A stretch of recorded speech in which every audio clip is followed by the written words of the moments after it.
अवधूत चिंतन श्री गुरुदेव दत्त. श्री स्वामी समर्थ. तुम्हा सर्वांचं आपल्या चॅनलमध्ये खूप खूप मनापासून स्वागत. वैशाख महिन्यातील तृतीयेला आपण अक्षय्य तृतीया म्हणून साजरी करत असतो. हा दिवस भगवान परशुरामांचा जन्मदिवस म्हणून सुद्धा साजरी करत असतो. भगवान परशुराम हे भगवान विष्णूंचाच एक अवतार आहे. अक्षय्य तृतीया हा दिवस माता लक्ष्मी आणि भगवान कुबेर यांची पूजा करण्याचा दिवस असतो. त्याच्याच बरोबर सगळ्यात महत्त्वाचं ती पितरांची सेवा करण्याचा अतिशय शुभ दिवस असतो. 3.5 मुहूर्तापैकी एक संपूर्ण मुहूर्त हा आहे.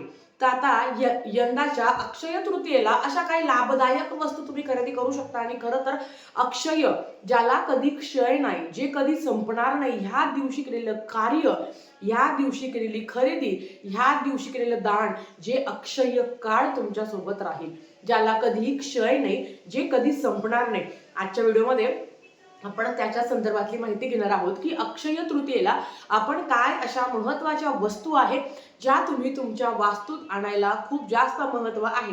आता अक्षय तृतीया म्हटलं तर लोक घर, गाडी, सोनं, नाणं ह्या सगळ्या गोष्टी खरेदी करत असतात. ज्यांच्याकडे आहे त्यांनी आवर्जून खरेदी करावं, कारण ह्या दिवशी केलेलं दान ज्या पद्धतीने क्षय जात नाही, तर ह्या दिवशी खरेदी केलेली वस्तू सुद्धा कधी क्षय जात नाही, ती नेहमीच तुमच्या सोबत असते. आता सर्वप्रथम आपण बघूया काय खरेदी करायचे आहे.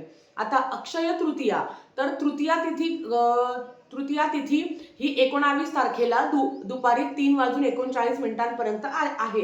म्हणजे उदय तिथीनुसार तृतीया तिथी ही 19 तारखेलाच आहे. आणि आपल्या सगळ्यांना 19 एप्रिल 2026 ला वार रविवारी ह्या दिवशी अक्षय तृतीया साजरी करायची आहे. पितरांसाठी अतिशय महत्त्वाचा दिवस, म्हणजे खूप आपल्याला सेवा करायची आहे. माता लक्ष्मी, भगवान विष्णू आणि कुबेरांच्या पण आणि पितरांची सुद्धा सेवा करायची आहे.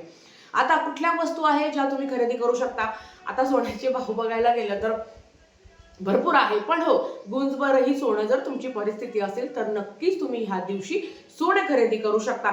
मला एक सांगायचं आहे, कोणी काय खरेदी करतं, कोण काय खरेदी करतं, माझ्या मनाला काय आनंद मिळतो. परमेश्वर हा फक्त भक्तीचा भुकेला आहे.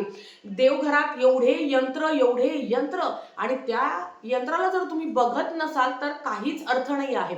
मी तुम्हाला सांगते, हे घ्या, तुम्ही करणार आहे का, तुमच्याकडनं होणार आहे का?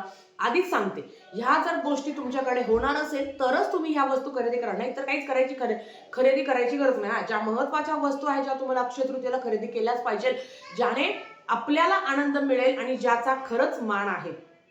सगळ्यात आधी तर अक्षय तृतीयेला माठ खरेदी करता. वैशाख महिना सुरू होतं, अंगाची लाही होते आणि आधीच्या काळात एक होतं की अक्षय तृतीयेला माठ भरून ठेवला जायचा. आणि आजकाल असं आहे की होळीने होतं लगेच आपण माठ भरून ठेवतो, कारण अर्थात तेवढं उन्हाळा आहे, आजकालचं वातावरण फार वेगळं आहे. पण वैशाख महिन्यात माठ खरेदी केला जातो. आणि करा आणि केळी, ज्या पद्धतीने आपण पितरांच्या सेवेला करा आणि केळीची खरेदी केली जाते, ते दान करायचं असतं. करा केळी खरेदी करून ती दान करायची असते. किंवा तुम्ही तुमच्या पितरांच्या नावाने करा आणि केळी आपण नेहमी दान करत असतो. किंवा एखादीला तुम्ही माठही दान करू शकता. गावाकडे किंबहुना शहरामध्ये सुद्धा पानपोई आहे. मोठे मोठे असे ज्याला आपण रांजण म्हणतो, गावाकडे हा शब्द आहे, रांजण भरून ठेवलेले असतात, माठ भरून ठेवलेले असतात की येणारे जाणारे, ज्याला आपण पानपोई म्हणतो, येणारे जाणारे सगळे त्याच्यात पाणी पिता आणि त्यांना पण जरा बरं वाटतं. तर ह्या माठाला खरं तर ह्या दिवशी खूप महत्त्व आहे. तर जर तुमच्या घरात माठ भरलेला नसेल किंवा तुम्हाला घ्यायचं असेल तर आवर्जून अक्षय तृतीयेला माठ भरून ठेवता. बघा, काही ठिकाणी असं आहे की जिथे तुमचं पाणी भरून ठेवलेलं असतं तिथे पितरांसाठी दिवा लावायचा असतो. त्याचं कारण हेच आहे की जेव्हा तुम्ही करा आणि केळी आपण खरेदी करत असतो, पितरांच्या नावाने दान करायचं असतं. ती खरेदी करून तसंच नाही ठेवायची, ती दान करायची असते. मग त्याच पद्धतीने जिथे तुमचा पिण्याचा पाण्याचा साठा आहे तिथे पितरांचं सुद्धा स्थान आहे. म्हणून आपण बऱ्याच ठिकाणी बघितलं जातं की अमावस्येच्या दिवशी जिथे माठ भरलेला आहे तिथे दिवा लावला जातो. आता तुमच्या घरात माठ असेल तर नव्याने खरेदी करायची गरज नाही. पण हो, करा केळीची नंतर मी माहिती इन डिटेल सांगेलच, कारण आपल्याला सेवाही तेवढंच करायचं आहे आणि चांगलं कर्मही तेवढेच करायचे आहे. दुसरं येतं लक्ष्मी, ज्याला आपण शिरई, झाडू म्हणतो.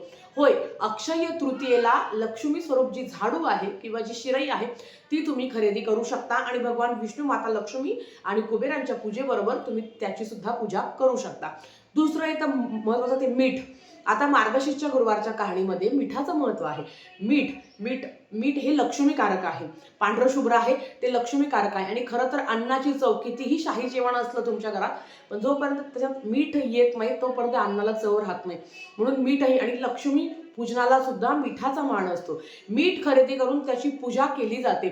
नक्कीच अक्षय तृतीयेला कुठलं पण तुम्ही जे ब्रँडचं मीठ वापरत असाल ते मीठ घ्यायचं आणि त्याची तुम्हाला पूजा करायची आहे. जे तुमच्या घरात असेल ते, किंवा नवीन आणलं एखादी पुडी त्याची पूजा केली तरी चालते. तिसरं येतं ते महत्वाचं पिवळी मोहरी. होय, पिवळी मोहरी सुद्धा महत्वाची आहे. दर अमावस्येला आपण कालभैरव अष्टकांचं पठण करत असतो पिवळी मोहरी हातात घेऊन. तर ती पिवळी मोहरी तांत्रिक म्हणजे आपल्याला काही वाईट नाही करायचं आहे. आपल्या घरात जेव्हा आपण सेवा करत असतो तेव्हा त्या पिवळ्या मोहरीचा वापर केला पाहिजे. म्हणून ती पिवळी मोहरीला खूप जास्त महत्व आहे. पिवळी मोहरी तुम्ही खरेदी करू शकता. बाकीचा तुम्हाला ज्या वस्तू खरेदी करायच्या आणि ह्या दिवशी दानही करायचं असतं. बऱ्याच ठिकाणी लहान मुलांसाठी एखादे कपडे घेतले जातात, किंवा जे कोणी गेला आहे, आता समजा कोणीतरी तुमच्या घरातलं गेला आहे, मी खरं सांगते, त्या खरेदीमध्ये ना तुमच्या घरातली एखादी सवाष्णी गेली असेल आणि अर्थात आपण घास वगैरे पण देतो, तर त्या सवाष्णीच्या नावाने एक साडी घ्या आणि कुठल्याही गरीब स्त्रीला ती दान करा. एखादे तुमच्या घरातला एखादा व्यक्ती गेला असेल जो धोतर वगैरे घालायचे, पायजमा घालायचे, तो घ्या आणि तो दान करा. ह्या दिवशी दानाला खूप जास्त महत्व आहे. त्या संदर्भातली माहिती मी नक्कीच करेल, पण आता थोडक्यात सांगते की ह्या दिवशी दानाला पण खूप जास्त महत्व आहे आणि अशा काही गोष्टी आहेत ज्या तुम्ही दान करू शकता. आता खरेदी करण्यामध्ये सगळ्यात महत्वाचं येतं की श्रीयंत्र. अक्षय तृतीया म्हटलं तर माता लक्ष्मीची मूर्ती, सोन्याची, पितळची, चांदी तुम्ही खरेदी करता, पण तुम्ही त्याच्यावर सेवा करणार आहे का? श्रीयंत्र सांगितलं, एवढं मोठं श्रीयंत्र आणून ठेवलं, सेवा करताय का? सेवा करणार असेल तरच ह्या गोष्टी घ्या, नाहीतर काहीच गोष्टी घेण्याची गरज नाही आहे. देवघरात यंत्रांनी भरून देवघर ठेवायचं नाही. त्याच्यावर सेवा करतो का? एखादीला जर देवांचे टाक करायचे असेल तर नक्कीच ह्या दिवशी तुम्ही टाक खरेदी करू शकता. एखादीला जर देवीची मूर्ती, आपल्या कुळदेवीची मूर्ती फोटो घ्यायचा असेल तर नक्कीच तुम्ही खरेदी करू शकता. एखादीला ग्रंथ घ्यायचा असेल की अक्षय काळ तो माझ्यासोबत राहिला आणि अक्षय सेवा माझ्याकडनं घडेल, नक्कीच तुमच्याकडे जो ग्रंथ नाही आहे आणि ज्याचं तुम्हाला पठण करायचं आहे त्या गोष्टी तुम्ही ह्या दिवशी खरेदी करू शकता. आता एक सांगते, कुबेराची मूर्ती देवघरात ठेवत नाही. तुम्ही कुबेर यंत्र खरेदी करू शकता जर तुमची इच्छा असेल तर. कुबेर यंत्र घरात ठेवून धूळ लागण्यात अर्थ नाही. तुम्ही सेवा करणार आहे का? कारण ह्या दिवशी माता लक्ष्मीला आकर्षित, माता लक्ष्मीला प्रिय अशा वस्तू आपण खरेदी करत असतो.